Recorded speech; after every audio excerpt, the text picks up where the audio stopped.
Hello mga kamomo! Gagawa pala tayo ng sinabawang isda at saka kinilaw. Imuna ko muna yung kinilaw at ilagay na natin yung luya, sibuyas, kamatis, yung sili natin.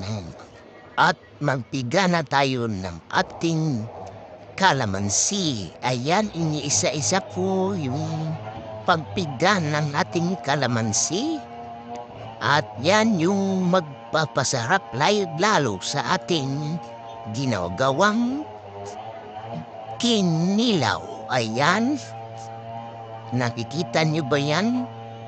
At nilagyan ko ng asin na konti at kubuhan na pala po yan ng suka at nilagyan ko ng asin at saka bitsin. At yan yung ihahalo natin yan sa ating ginagawang kinilaw. Ayan. Oh, nakita niyo yan?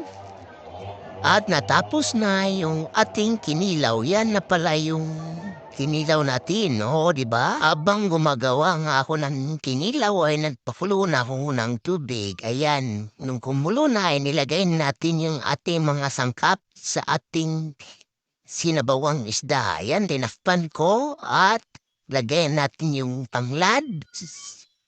At nung kumulo na at papakuluan natin ng papakuluan hanggang lumabas na yung lasa ng ating mga sangkap at yun nilagay ko na yung ating isda.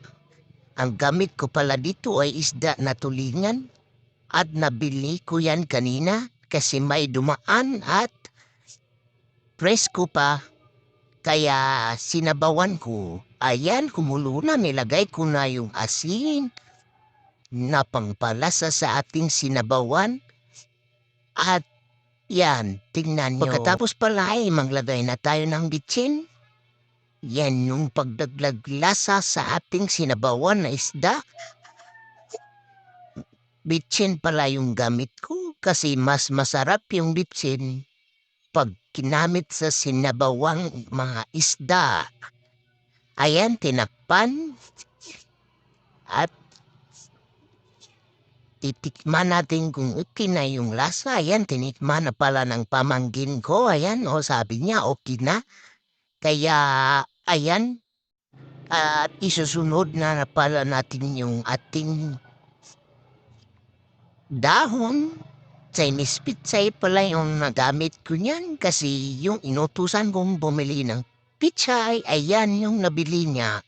Kaya nutrista, yan yung ilagay mo. At dito na inuna ko yung matigas na bahagi ng ating Chinese pitsay at yan, isinunod ko na yung malambot na bahagi. Kaya para sabay sila na maluto. Ayan, yung ating sinabawan na isda.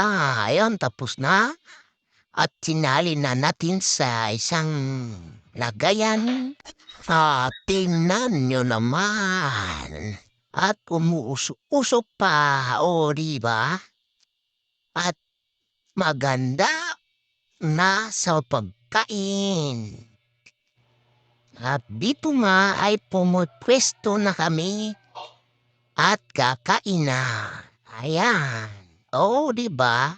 Ganyan na pala yung natira ng aming kinilaw kasi habang nagluluto nga ako ng isda, kinakain na nila yung ating kinilaw kaya yan na lang yung natira. At yan, pwesto na pala kami sa aming lamisa kasi kakain na kami. Ayan. Tingnan nyo naman yung ulam namin.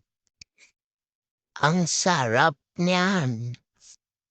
O, yung gulay, yung kakainin ko kasi masarap yan. Tinikman ay napakasarap. Kaya kayo manood na lang kayo habang kumakain kami. Ayan, nilipat ko pala yung ating kinilaw. Baka hindi ako makatikim yan. kasi nagugustuhan nila yung ginawa kong kinidaw. Ayan, yun naman yung kain namin. Halatang nasasarapan sa kinakain. Kaya manood na lang kayo diyan. Oh, 'di ba?